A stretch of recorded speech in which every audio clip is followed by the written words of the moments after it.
John Dickinson from the 37th District, running for position 1 this election. And I have two concerns for the candidates, and yourself especially, but it will determine who I vote for. All right. Okay. Number one question, how do you feel about Initiative 502? 502, I'm in favor of 502. You're in favor of 502? I'm in favor of 502. You won't find many cops that are in favor of 502. But you have to remember, I was a narcotics detective for a long, long time. I remember. Okay?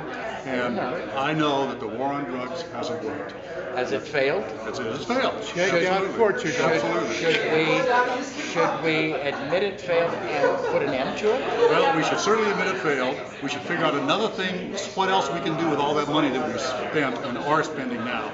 And I say we put it into treatment programs. If I had $1 for every person that was on heroin, for example, that I took to jail, that begged me to get them into treatment when there was no treatment available, I could fund my whole campaign.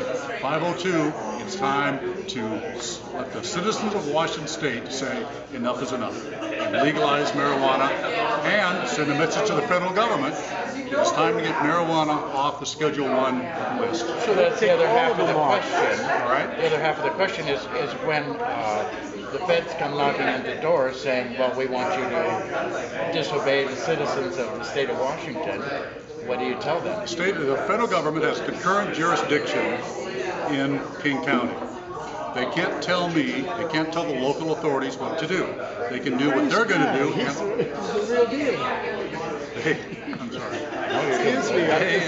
They can't tell the local authorities what to do. Sheriff Mack has said that. By the same token, I can't tell them what not to do.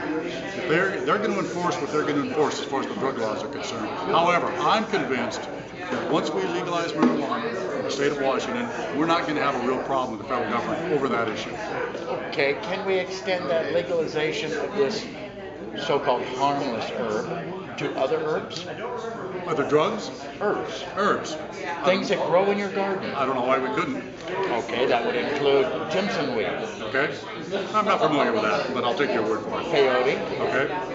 Conceivably. Mushrooms that come up out of the grass. Conceivably. But I think, remember, we've got to get the citizens to go along with us. Okay. And this has got to be incremental. This is the first step. And this is the step that I think is the right step to take at this point in time.